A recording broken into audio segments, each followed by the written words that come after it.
Bienvenidos todos. Vamos a seguir con el tema del día de hoy, que son lesiones meniscales en deportistas. Mi nombre es Fernando García Monge, ya espero que la mayoría de ustedes me conozcan. Y si no, pues les doy un poquito de background. Yo soy traumatólogo y ortopedista, miembro de la Asociación Guatemalteca de Ortopedia y Traumatología, de la Sociedad Latinoamericana de Artroscopía, Rodilla y Deportes LAR, y soy el director académico de la Academia Deporte y Ciencia ADESI. Normalmente me desempeño trabajando en la práctica privada. Principalmente trabajo en Sanatorio de Nuestra Señora del Pilar y en Hospital Ángeles, aquí en Ciudad de Guatemala. Y pues dentro del entrenamiento que he tenido, pues aquí menciono solo algunos de los lugares donde hemos tenido la oportunidad de trabajar un poquito específicamente en lo que es medicina del deporte y medicina articular. Hemos trabajado con la Academia Americana de Artroscopía, algunos estudios en la Universidad de Cardiff, en Gales, el Reino Unido. Siempre estamos ahí al día con la educación continua del Conmed Education Center en Largo, en Tampa, Florida.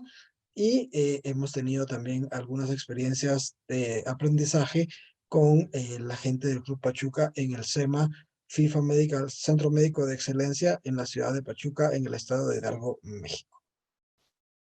Bueno, sin más preámbulo, vamos a empezar entonces un poquito. Vamos a hablar hoy un poquito de lo que son las lesiones de los meniscos en las rodillas. Vamos a circunscribirnos un poquito en los atletas. Y obviamente vamos a platicar un poquito de la gente joven. Esto puede cambiar un poquito en gente de un poquito de más edad, pero hoy vamos a platicar casi exclusivamente de lo que son los deportistas. Vamos a decir que las lesiones de menisco constituyen la causa número 1 de cirugía de rodilla en atletas. Aproximadamente 1 de cada 1000 atletas va a tener alguna lesión meniscal en algún punto de su carrera que va a requerir algún tipo de intervención quirúrgica. Solo en Estados Unidos se realizan alrededor de 850,000 cirugías de menisco al año. Esto fue hace 10 años, así que no me extrañaría que ya fueran por el millón.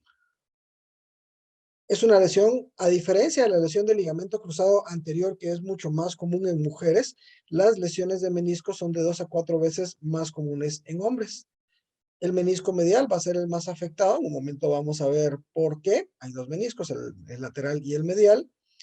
Va a ser más común en menores de 30 años y también vamos a ver que tiene mucho que ver con el mecanismo de acción y con algunas acciones que nos van a convertir en población de riesgo cuando tenemos menos de 30 años y somos deportistas. Y va a ser muy común en atletas que tengan un déficit crónico del ligamento cruzado anterior. Vamos a ver, mañana espero subir esta charla y la charla del doctor Marcelo Sajuri de Chile, que nos va a hablar del ligamento cruzado anterior. Vamos a ver un poco la importancia del tratamiento quirúrgico en las lesiones del ligamento cruzado anterior. Y aunque tradicionalmente se decía que la principal causa de reconstruir un ligamento cruzado era para evitar la artrosis, en algunos estudios se ha visto que esto no es tan concluyente, pero sí una de las razones por las cuales siempre reconstruimos el ligamento cruzado anterior en atletas, aparte de para prevenir la artrosis, es precisamente para prevenir las lesiones concomitantes meniscales. Los deportes más comunes van a ser el fútbol, soccer y el baloncesto. No aparece el fútbol americano y el rugby, que son deportes en donde hay lesiones meniscales muy comúnmente, porque la intensidad del traumatismo en estos deportes es tan grande que usualmente más que lesiones meniscales vamos a tener lesiones de ligamentos cruzados. Tanto el fútbol como el baloncesto van a tener la mayor incidencia y el mayor porcentaje de atletas afectados, y en unos momentos vamos a ver a qué se debe esto.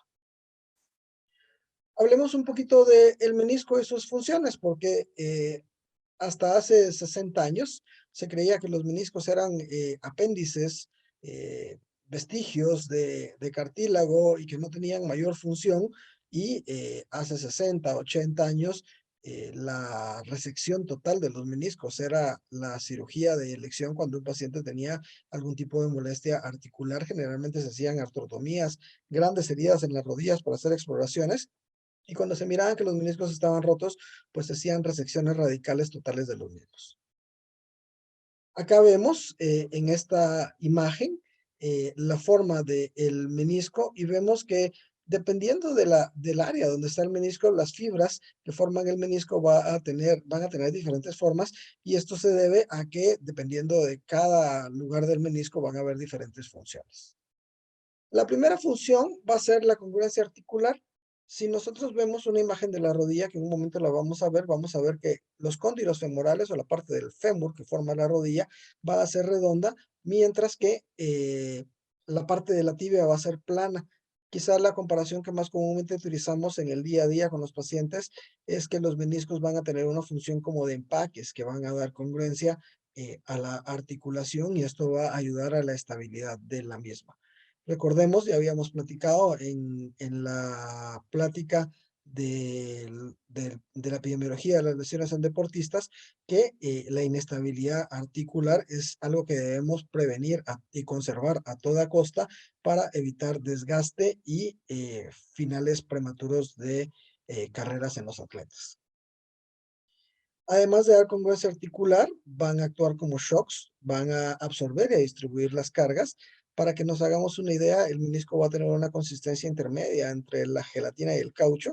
Esto quiere decir que se va a deformar, pero va a ser duro, y de esta forma va a poder absorber y distribuir las cargas. Y la ausencia total de los meniscos produce que el cartílago tenga que absorber mucha más carga, y esta es la razón por la cual los pacientes con meniscectomías totales, es decir, con resecciones totales de meniscos, van a desarrollar generalmente artrosis de forma más temprana. De la misma manera, el menisco se va a encargar un poquito de la lubricación y la nutrición, al igual que el cartílago. El menisco también tiene la capacidad de producir líquido sinovial, que es el lubricante natural de la articulación, en este caso. Vamos a hablar un poquito de la anatomía de los meniscos. Como dijimos, vamos a tener dos meniscos. El menisco medial, que va a ser un poco más grande, va a ser de la misma manera, de forma un poco más abierta. Decimos generalmente, en la residencia teníamos un neumotécnico que es el OESI, que quiere decir que el menisco externo va a tener una forma de O, de ahí la OE, y el menisco interno va a tener una forma de una C más pronunciada. Vemos de la misma manera algunas relaciones ligamentarias. Tanto el cuerno anterior del menisco externo como el interno van a estar fuertemente vinculados con el ligamento cruzado anterior. De ahí que las lesiones, sobre todo en el cuerno anterior del menisco medial, puedan causar inestabilidad, mayor inestabilidad en pacientes que tienen lesiones del ligamento cruzado anterior. Y de la misma manera, el menisco medial se va a ver fuertemente vinculado con el ligamento cruzado posterior, lo cual va a ser igualmente que pacientes que tengan lesiones masivas del cuerno posterior del menisco y que estén asociadas a inestabilidad posterior van a tener todavía una mayor inestabilidad. Y esto es lo que platicábamos. El menisco va a ser como una forma de empaque que va a dar congruencia a la rodilla, y vamos a ver que los cóndilos femorales son redondos, y vamos a ver que los platillos tibiales van a ser de una forma más plana. Bien importante también conocer un poco sobre las zonas meniscales. Esto tiene mucho que ver con los criterios que nosotros vamos a usar para reparar meniscos. Vamos a ver que el menisco básicamente va a tener tres zonas. Esta zona que vemos acá, que es la zona blanca, es la zona que está más alejada del borde de la rodilla, y la zona que está más cerca de del centro, del pivo central de la rodilla, donde se encuentran los ligamentos cruzados, y se llama la zona blanca porque tiene una muy mala vascularidad. El menisco de por sí va a tener una muy mala vascularidad, y esto hace que tradicionalmente se diga que las lesiones en zona blanca tienen un muy mal pronóstico cuando se reparan. Y digo tradicionalmente porque con el advenimiento de nuevos tipos de suturas y nuevas técnicas quirúrgicas, hay algunos colegas alrededor del mundo, sobre todo en la Unión Americana, que se están dedicando a reparar lesiones meniscales absolutamente en todos lados, independientemente de la zona de la rodilla. Tradicionalmente nosotros decimos que la zona roja, que es la que está más cercana a la cápsula articular en el borde externo, que es la que tiene mejor circulación, son las lesiones que tienen mejor pronóstico cuando las suturamos. Las lesiones en la zona rosada tienen un pronóstico intermedio, y la zona blanca tienen el peor pronóstico. Acá tenemos un 5 o un 10% de probabilidades de cicatrización según la literatura tradicional. Como les digo, algunos estudios más recientes dicen que esto no es tan así. En la zona rosada vamos a tener alrededor de un 40-50% de probabilidad de cicatrización, y en la zona roja vamos a tener más de un 90% de probabilidad de cicatrización. Lo malo es que el 80% entre el 60 y el 80% de las lesiones van a ser en la zona blanca, lo cual hace que la sutura meniscal o el trabajo de reparación del menisco sea en esta zona todavía bastante controversial. Tenemos que entender también un poco lo que es la fisiología articular. Yo no sé si los fisioterapistas también los torturan con los libros de Kapanji de fisiología articular, que la verdad es que son muy buenos, pero es un poquito difícil de entender. Entonces voy a tratar de sumarizar y de hablar únicamente de las cosas más básicas y más importantes. Acá voy a hablar un poquito de los ligamentos. Yo sé que estamos hablando de los meniscos, pero para entender un poquito la fisiopatología de la lesión del menisco, tenemos que entender algunas cosas de la rodilla. Lo primero que tenemos que entender es que la rodilla no es una bisagra. Nosotros normalmente creemos que la rodilla se mueve de esta manera, como que fuera la bisagra de una puerta, y no es así. Si nosotros vemos aquí en la imagen de la izquierda, el cóndilo cuando se mueve de un lado para el otro, no se mueve solo como que fuera una bisagra, sino que se va desplazando. Vemos que acá llega al reborde anterior de la rodilla y luego acá se va haciendo para atrás y tiene un movimiento de desplazamiento de posterior a anterior que va a ser muy importante y lo vamos a ver en un momento en la fisiología articular de los meniscos y esto tiene mucho que ver con las lesiones de los mismos, de estas estructuras que son los meniscos. La otra cosa que es sumamente importante es que quiero que veamos lo siguiente. Cuando nosotros tenemos la rodilla en extensión, los ligamentos, no solo los colaterales, sino también los cruzados, van a estar mucho más tensos que cuando tenemos la rodilla en flexión. ¿Por qué es importante esto? Porque cuando nosotros tenemos la rodilla extendida, decimos que se hace un fenómeno de acerrojamiento, de la rodilla se enllava. Entonces, si nosotros rotamos el pie de esta forma, el movimiento se va a dar desde la cadera, porque tanto el fémur como la tibia se van a mover en bloque. ¿Por qué? Porque los ligamentos van a estar tensos y no van a permitir que haya una rotación de esta parte del fémur sobre esta parte de la tibia.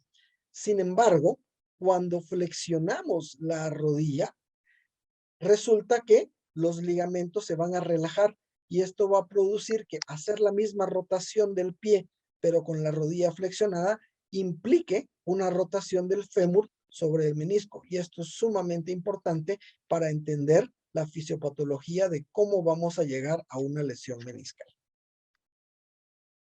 Ahora sí vamos a hablar un poquito de la cinemática de los meniscos y vamos a tratar de no hacer mucho relajo acá. Lo único que quiero que vean es lo siguiente. En las imágenes de arriba, vamos a ver cómo en la flexión y en la extensión, tanto el menisco interno como el menisco externo van a tener ciertos desplazamientos hacia adelante y hacia atrás. Estos desplazamientos per se producen relativamente pocas lesiones meniscales porque el menisco se adapta muy bien a este tipo de movimiento, se deforma más de lo que se mueve y entonces no suele haber mayor tipo de problema. El problema es cuando rotamos la rodilla con la rodilla flexionada y entonces ahí sí los cóndilos femorales van a hacer que el menisco, que lo vemos en la figura de abajo, ambos meniscos tengan que tener un desplazamiento hacia adelante y hacia afuera o hacia adentro, es decir, un movimiento rotacional que en condiciones normales no causa problema. Pero si ustedes ven las lesiones más comunes, generalmente van a ser en un frenado, con un cambio de dirección o al recibir una patada por atrás con la rodilla en flexión, y esto va a hacer que haya un movimiento violento, súbito y forzado de los cóndilos femorales hacia adelante y en rotación. Esto va a hacer que literalmente el fémur brinque, salte encima del menisco y el menisco no le da tiempo de moverse lo suficiente ni de acomodarse y el cóndilo va a mascar, a apachar, a golpear el menisco y cuando el cóndilo ya viene de regreso, el menisco todavía va en movimiento hacia adelante y esto es lo que usualmente va a causar algún tipo de lesión. Importante aquí lo que pone también el autor, que la integridad de los meniscos va a depender de los elementos cápsulo-ligamentosos, que es lo que platicábamos anteriormente y de lo cual nos va a platicar un poquito más extensamente el doctor Sajuria en el punto en el que la inestabilidad de la rodilla por lesiones ligamentarias usualmente o lesiones masivas de la cápsula, que son más raras, va a causar una incidencia mucho mayor de lesiones meniscales. En cuanto al mecanismo de la lesión, pues es lo que platicábamos. Aquí vemos, vamos a tener una rotación ya sea interna o externa de la rodilla con la rodilla en flexión. Y siempre se va a dar con la rodilla en flexión porque de lo contrario los ligamentos van a tener tope. Acá vemos, por ejemplo, la diferencia entre el fútbol soccer y el fútbol americano, en donde muchas veces la tacleada a la rodilla en el fútbol americano es con la rodilla en extensión, y entonces ahí es donde generalmente que el ligamento está tenso, va a ceder al traumatismo directo que va a tener y vamos a tener entonces lesiones ligamentarias. Bien importante también, y esto creo que también va a practicar un poquito el doctor Sajuria, y si no podemos dejarlo para más adelante, alguna charla adicional que tenemos por ahí guardada de lesiones de ligamento cruzado en mujeres, la biomecánica de las caderas y la forma en la que está el eje de las caderas y las rodillas en las mujeres, además de ciertos reclutamientos musculares que son diferentes en mujeres que en hombres, van a hacer que este tipo de movimientos en mujeres produzcan no solo lesiones meniscales, sino además lesiones de ligamento cruzado anterior. Entonces, en términos generales, pregunta de examen, el mecanismo de la lesión generalmente va a estar dado en flexión y rotación de la rodilla. Y generalmente va a haber algún tipo de momento que va a hacer que el fémur tenga un movimiento más violento de lo normal, que generalmente va a ser un traumatismo o una desaceleración súbita con la rodilla en flexión y rotación. En cuanto al diagnóstico, pues esto es bien importante porque alguien me preguntaba por ahí si todas las lesiones de menisco son quirúrgicas, y la respuesta básicamente es en atletas sí, y en gente joven sí. El problema es que muchas veces se llega a tratamientos quirúrgicos de forma apresurada en el momento eh, agudo de la lesión, cuando realmente no la hay. Entonces, es bien importante la historia, tenemos que saber cuál es el mecanismo de la lesión y lo más importante, cuál es la evolución, porque yo puedo tener un paciente que en un partido de baloncesto tiene una flexión, una rotación súbita de la rodilla, tiene un traumatismo meniscal, pero no necesariamente una ruptura, y la clínica va a ser exactamente igual a la de una lesión meniscal. Y si encima yo vengo y trato de apoyarme en estudios diagnósticos en el paciente en agudo, resulta que puedo tener alguna lesión menor de la cápsula, puedo tener algún desgarro parcial de alguno de los cruzados o colaterales, y esto va a hacer que haya demasiado líquido inflamatorio, puede haber sangre también adentro de la rodilla, y esto me puede confundir y me puede hacer más difícil el diagnóstico. Así que aún en pacientes de alto rendimiento, lo que es el cuco de los entrenadores y los directivos y el eterno pleito con los médicos del deporte, sobre todo en equipos de balompié, es que hay que tener mucho cuidado y mucho juicio con el diagnóstico, y usualmente se recomienda tener un periodo de enfriamiento de la lesión que debería ser de al menos 2 o 3 semanas antes de decir, bueno, esto parece un menisco roto. Así que la historia y la evolución es sumamente importante, y es algo donde tanto entrenadores como atletas deben estar bien informados de qué es lo que sucede y qué es lo que está pasando.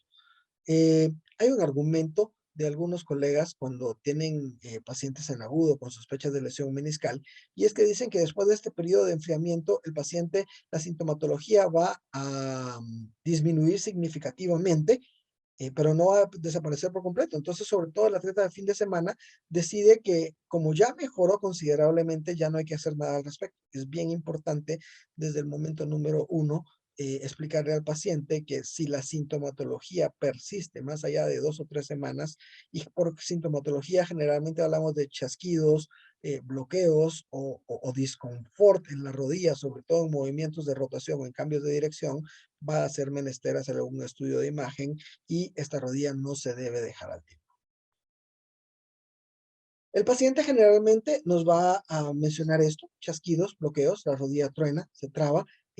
Algún otro dato que el paciente nos puede dar a veces es que siente una incomodidad adentro de la rodilla. Algún paciente lo ha comparado como cuando uno tiene una piedrita en el zapato, que hay algo en la rodilla como que está fuera de su lugar, y muchas veces no es más que la lesión meniscal, donde el menisco puede estar doblado sobre sí mismo y puede estar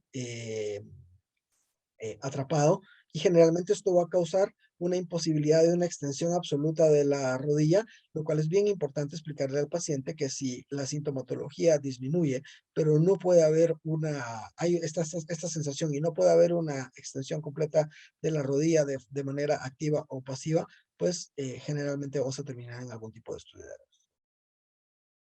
En el examen físico, pues hay un montón de pruebas. Las más usadas son las pruebas de McMurray y Apley, que se las voy a graficar en un momento, pero pues esto ya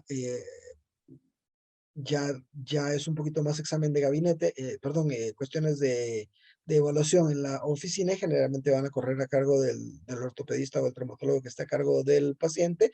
Y bien importante, entender que estas pruebas en agudo siempre van a estar positivas. En una rodilla que está globalmente edematizada con mucho tejido inflamatorio, pues las pruebas clínicas generalmente carecen de valor. Siempre que llega un paciente a la emergencia con una lesión de rodilla, yo le digo que en agudo generalmente vamos a poder establecer dos cosas. Si hay o no hay fractura, esto casi con un 100% de certeza, con un estudio simple de rayos X de rodilla, y vamos a poder ver con un alto índice de certeza si hay o no hay una lesión ligamentaria. Pero las lesiones meniscales, capsulares y de ligamentos secundarios difícilmente las vamos a poder diagnosticar con certeza en una emergencia o un periodo bien importante. Las imágenes, como ya platicamos, los rayos X va a aportar relativamente poca información, alguna fractura condral, algún aumento o disminución de los espacios articulares nos pueden dar alguna idea, en algunas ocasiones tomar algunas proyecciones especiales, o incluso rayos X comparativos nos podría servir un poco, pero en términos generales son estudios que se realizan aunque se realizan de forma rutinaria, aportan poca información en el global de la evolución del paciente. La resonancia magnética, pues, es el estudio de imagen más certero que hay para hacer el diagnóstico de lesiones meniscales. En manos expertas es un estudio muy confiable, pero va a variar grandemente dependiendo de los cortes realizados y de quién la interpreta.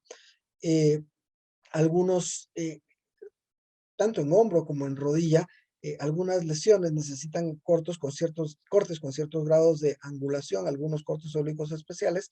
Entonces es bien importante que antes de hacer la resonancia, el paciente sea evaluado por el ortopedista y no al revés, porque a veces llega el paciente ya con una resonancia de quién sabe dónde, quién sabe cómo, y sin mayor información, y de repente pues el radiólogo le da más importancia a buscar el cruzado o alguna otra cosa, y la clínica es fundamental, sobre todo después de un par de semanas, para tratar de ver dónde específicamente es la lesión. Con un buen examen clínico nos podemos dar una buena idea de cuál de los dos meniscos, o si son los dos meniscos los que están afectados, y dónde va a ser la lesión, ya sea en cuerno anterior, en la parte de adelante, en el cuerpo o en el cuerno posterior. En síntesis, la combinación de una buena historia, un adecuado examen físico y la interpretación correcta de las imágenes da una alta sospecha del diagnóstico. Y cuando tenemos una alta sospecha del diagnóstico, entonces ya lo podemos corroborar y ya tenemos la solvencia moral para ir a corroborar el diagnóstico con el gold standard del diagnóstico, que es la artroscopía. Al igual que la endoscopía y la colonoscopía son el gold standard de diagnóstico en gastroenterología, pues no hay nada más certero que ir a ver una rodilla por dentro en vivo de todo color con una cámara de alta definición.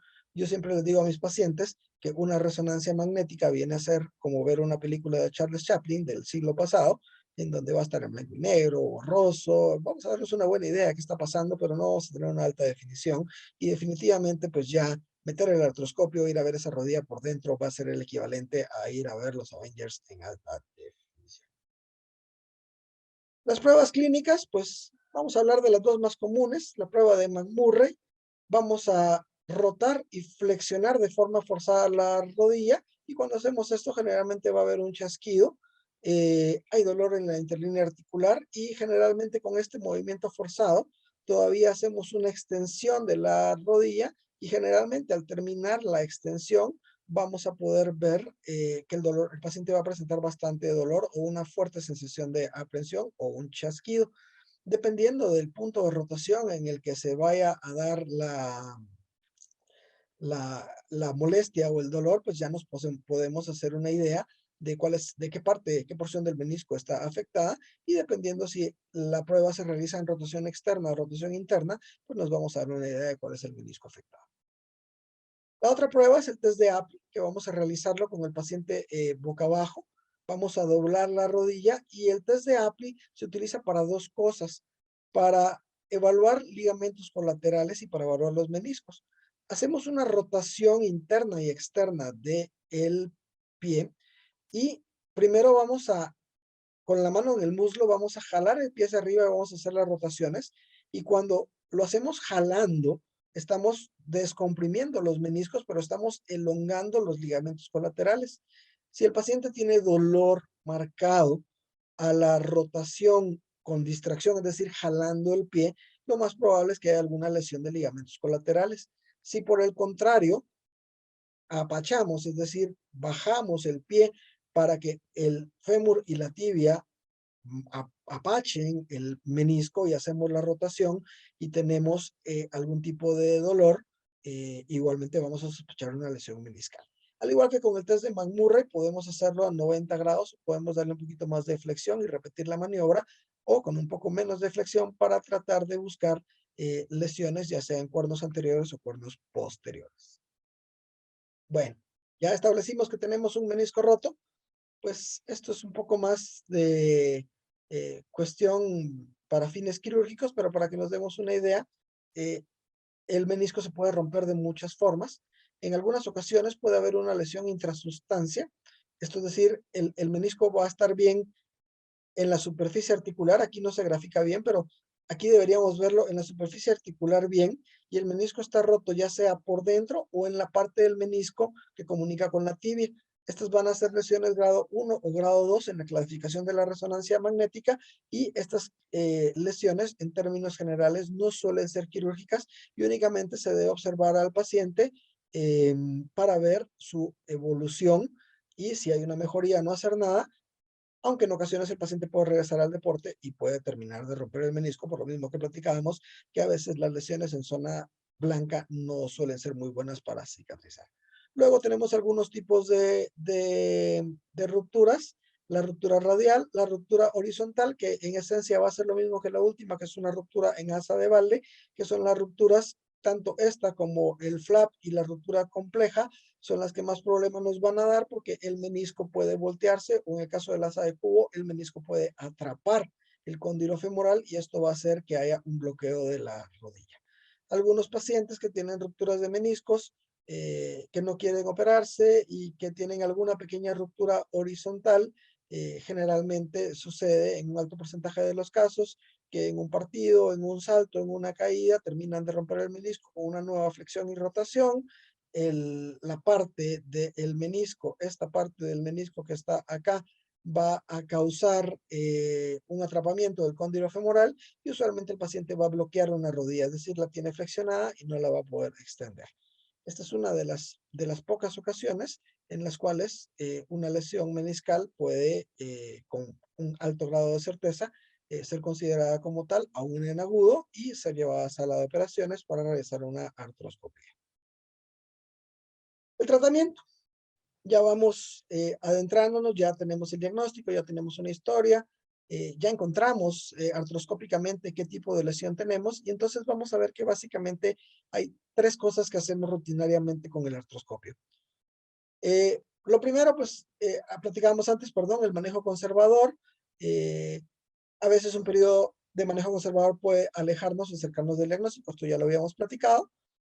Y en el tratamiento quirúrgico, tenemos que recordar que la artroscopía es tanto diagnóstica como terapéutica. Entonces, si tenemos un alto índice de sospecha, pues vamos con el artroscopio a ver la rodilla, que es un procedimiento mínimamente invasivo y con una tasa de complicaciones muy, muy, muy baja. Lo primero que podemos hacer es una meniscectomía parcial, es decir, quitar el pedazo de menisco que está roto. Podemos hacer una sutura meniscal, y también están descritos, aunque es mucho más raro, y en atletas es muy raro que esto se haga, hacer trasplantes meniscales, ya sea con injertos cadavéricos o con injertos sintéticos, que realmente no es algo que se haga rutinariamente y tampoco suele irles muy bien, sobre todo con los meniscos sintéticos. La meniscectomía parcial es un tratamiento muy simple, es quizá el tratamiento meniscal que más tiempo lleva haciéndose desde el advenimiento de la artroscopía. Recordemos que como todo procedimiento que es tecnología dependiente, cuando empezaba era bastante rudimentario. Muchas de las piezas, equipo que tenemos hoy para poder ver bien la rodilla, para hacer una limpieza de la rodilla, para poder sostener, mover los meniscos, no estaba disponible. Y pues entonces se hizo una evolución de, bueno, si quitar todo el menisco produce un desgaste de la rodilla en un periodo de 10 años, pues si solo quitamos un pedacito de la rodilla, seguramente la rodilla va a vivir más tiempo y encima va a dejar de molestar. Sigue siendo un argumento válido en varias de las lesiones, la meniscectomía parcial, aunque muchos colegas no les gusta admitirlo, sigue siendo algo que se hace muy comúnmente y aún muchos de los colegas que dicen que todo lo suturan muchas veces terminan haciendo meniscectomías parciales. Sumamente popular, sobre todo en los deportistas de alto rendimiento, y es por esta segunda aseveración. La recuperación es muy rápida, ¿sí? Un atleta entra y sale caminando el mismo día, puede apoyar, puede empezar a hacer fisioterapia muy rápido, tan rápido como 2, 3 días después de la cirugía, y va a tener una reincorporación deportiva muy, muy rápida. Esto es algo que les gusta mucho a los atletas profesionales que no quieren que su ficha de salario se vaya a devaluar por pasar mucho tiempo lesionados. De igual manera es algo que le interesa sumamente a tanto a entrenadores como a directivos y a nivel de grandes ligas, van a ver ustedes que es lo que más se hace por mucho. Yo he tenido la oportunidad de participar en algunos simposios con gente de equipos de Sudamérica, con gente de equipo de España, de Barcelona, de Madrid, de México, y realmente este es el, el tratamiento de elección la mayor parte de veces, no porque sea lo ideal, sino pues porque lo que va a retornar al deportista lo más rápidamente posible al deporte. ¿Va a mejorar parcialmente el índice de complicaciones? Dijimos que quitar, lo que decíamos hace un rato, quitar todo el menisco va a hacer un desgaste grande de la rodilla. Y quitar menos menisco, pues va a mantener parte del menisco que va a ser parte de su función y va a hacer que esta rodilla viva más tiempo y que no moleste. En otras palabras, vamos a tener las mismas ventajas que tenía quitar el menisco completo, que era que dejaba de molestar, con una funcionalidad mejor y una cirugía mucho menos invasiva que la meniscectomía parcial tradicional. Es más económica que la reparación. Aquí sí tiene mucho que ver, sobre todo en nuestro medio. Tenemos muchos deportistas que no tienen acceso a una cobertura médica adecuada, ya sea con seguro, o que van a terminar en alguna institución como los hospitales nacionales, donde muchas veces no se cuenta con anclas, con suturas o con el equipo adecuado. Y entonces muchas veces realizar una meniscectomía es un proceso válido porque realmente necesitas un par de pinzas, un par de tijeras y es algo sumamente de realizar. Como decía al principio, el tratamiento es muy simple, la curva de aprendizaje es bastante sencilla. Hoy por hoy se dice que todo ortopedista egresado, por lo menos en los Estados Unidos, debería ser capaz de hacer una artroscopía diagnóstica y una meniscectomía parcial. Las desventajas, pues va a persistir el riesgo de desgaste de la rodilla a mediano plazo, y recordar que el menisco parcialmente resecado pierde su anatomía y es más susceptible a rupturas. Vimos en una de las primeras diapositivas, en donde estaban las zonas del menisco, que el menisco tiene una forma de rampa. Generalmente cuando quitamos pedazos de meniscos en la zona blanca, que es donde casi siempre vamos a pasar llevando menisco para quitar, entonces ya no va a ser una rampa perfecta y la continuidad del menisco con la superficie articular no es tan perfecta y esto hace que sea relativamente más fácil que el menisco vuelva a romperse. Lo que decíamos anteriormente es un procedimiento sumamente común en deportistas de alto rendimiento. Y aquí vemos pues en la izquierda, aquí arriba, donde dice fémur, menisco y tibia, tenemos un menisco pues básicamente normal, un poquito deshilado acá con algunos cambios degenerativos muy pequeños, pero en términos generales vemos un menisco normal. Acá vemos en la diapositiva de superior derecha, vamos a ver un menisco roto con una ruptura radial del menisco y entonces vemos que acá lo que se hizo fue hacer una resección de parte del menisco, y pues esto que vemos aquí degenerado muchas veces, si contamos con algunas herramientas adicionales como la radiofrecuencia, pues puede quedar todavía mucho más bonito de lo que queda en esta diapositiva. Luego tenemos las suturas meniscales, que pues debería ser el tratamiento ideal en el mundo perfecto. Va a ser el que mejor va a restaurar la función del menisco, va a minimizar aún más el riesgo de artrosis e inestabilidad. Recordemos lo que platicábamos anteriormente, en pacientes con lesiones concomitantes de ligamentos cruzados hay que tener mucho cuidado con las resecciones, sobre todo de los conos posteriores de los meniscos, porque puede causar una mayor inestabilidad. Y entonces luego la combinación entre inestabilidad y la pérdida parcial del menisco va a causar el mismo problema que podría causar la resección completa del menisco. Los contras, pues la recuperación es mucho más prolongada. Esto es lo que no les gusta al deportista de alto rendimiento. Dependiendo del tipo de la sutura que se realice o de la complejidad de la lesión, muchas veces incluso el paciente puede pasar hasta sin apoyar por periodos de 3, 4 semanas. Y el proceso de recuperación va a ser mucho más lento porque va a haber mayor pérdida de fuerza muscular, va a haber un mayor periodo de reposo. Esto hace que haya más complicaciones en cuanto a pérdida de propiocepción, y pues esto lo saben muy bien en términos generales nuestros colegas fisioterapeutas. Los costos son mayores, obviamente, aunque hay varias formas de hacer suturas que son bastante más económicas que los sistemas modernos de suturas meniscales. Hoy por hoy es un poco ya difícil conseguir los equipos adecuados para hacer suturas a la antigua, y los costos se disparan bastante cuando dependemos de todos los equipos modernos de suturas. Técnicamente es más complejo, va a haber una mayor curva de aprendizaje, tanto en la reducción como en la fijación del menisco en la sutura. Hay algunas lesiones, como las lesiones de los cuernos posteriores, en donde ya es necesario hacer portales o accesos diferentes. Ya no son únicamente las dos heridas que se hacen adelante en la rodilla, sino podemos necesitar dos heridas posteriores o algún abordaje pequeño, y esto pues hace que sea técnicamente más complejo.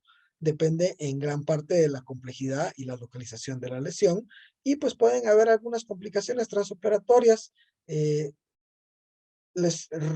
cuestiones muy posteriores del menisco. Es muy raro, pero está descrito también que en alguna ocasión, si metemos mucho a la sutura, podemos hacer algún tipo de daño neurovascular que puede ser importante, o en algunas ocasiones, cuando hacemos algún tipo de sutura de fuera adentro, en donde tenemos que hacer alguna pequeña herida adicional para poder anudar el hilo, pues también podemos agarrar alguna rama neurológica secundaria y nos puede causar algún tipo de problema, sobre todo. Las técnicas, pues estas son las técnicas tradicionales, de la más viejita a la más nueva. Originalmente hacíamos la técnica de fuera adentro, en donde se meten unas agujas, se pasan unos hilos y se anuda el menisco. Luego, con algunos sistemas un poquito más modernos, empezó a hacerse la técnica de adentro hacia afuera, y hoy por hoy lo más realizado es la técnica todo dentro, que se realiza con algunas pistolas especiales de sutura, que es lo que les digo que a veces. Vemos aquí algunos ejemplos de suturas meniscales. Estas son las pistolas que vamos a utilizar para suturar. Aquí vemos el mango de la pistola, que va a tener algunos dispositivos para poner las suturas. Perdón, ¿alguien tiene por ahí encendido su micrófono? Ya. Y esta es la forma en la que vamos a realizar la sutura meniscal. Finalmente, no vamos a hablar mucho de los trasplantes meniscales. Los trasplantes meniscales pueden ser de aloinjertos de cadáver. Es una cirugía altamente demandante, una compleja curva de aprendizaje. Realmente en Guatemala creo que no hay nadie que tenga realmente el expertise para realizar de forma sistemática trasplantes meniscales. Son casos muy seleccionados, no suele ser de rutina. Generalmente van a ser pacientes jóvenes con una pérdida meniscal muy grande, y pues es una cirugía relativamente joven. Empezó a hacerse a mediados de la década de los 80, y uno de los problemas es que no empezó a popularizarse sino hasta finales de los 90, principios de los 2000, y no tenemos series de casos muy grandes como para saber realmente cuál va a ser la evolución a largo plazo de estos pacientes. Si los injertos son relativamente nuevos, los injertos sintéticos son mucho más nuevos todavía y hasta el momento pues los resultados han sido bastante pobres. Va a ser algo como lo que platicábamos anteriormente, que raras veces se va a realizar en deportistas. En cuanto al seguimiento, pues cuando hacemos suturas, los periodos de inmovilización y descarga van a ser variables según el tipo de reparación que se realice. En la meniscectomía vamos a realizar de inmediato terapia sedativa, seguido de activación muscular y trabajo de propiocepción y nada más. Y en cuanto a la prevención, pues ya para terminar, manejo de técnicas y mucho trabajo, esto le corresponde a los entrenadores, trabajo de propiocepción.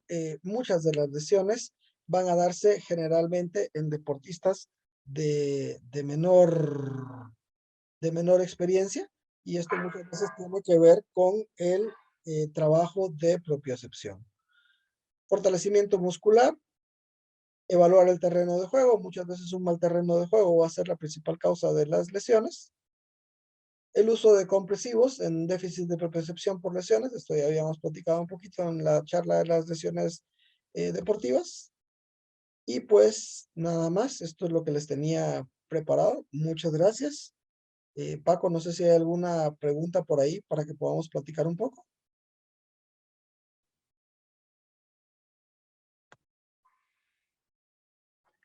Sí. Un segundo, solo voy a contestar una llamada, discúlpame. Muy bien.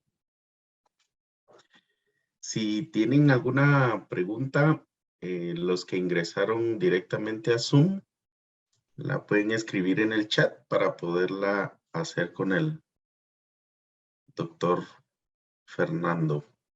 Sí, doctor Carlos. Buenas noches, bonita presentación. Parte de lo que en medicina del deporte se tiene bien claro ya es el hecho de la prevención, no solo en las lesiones meniscales, sino las lesiones en general. Y es el hecho de la práctica, el entrenamiento, el fortalecimiento y principalmente el análisis biomecánico del gesto deportivo. Eso me va a delimitar marcadamente los factores intrínsecos como causa de lesiones. Y los factores intrínsecos van a ser principalmente y muy fuertemente causantes de lesiones, las debilidades de las masas musculares o la no reclutación de más masa muscular, más miofibrillas para el desempeño del deporte. Entonces, el tener alguna lesión muy sugestiva de menisco con estudios de imágenes, con poca morbilidad o poca lesión a ese nivel, es donde hay que analizar adecuadamente la biomecánica o la fisiopatología de la lesión, la magnitud de la misma, e iniciar el fortalecimiento y corregir todos aquellos factores del gesto deportivo que no se cumplen adecuadamente.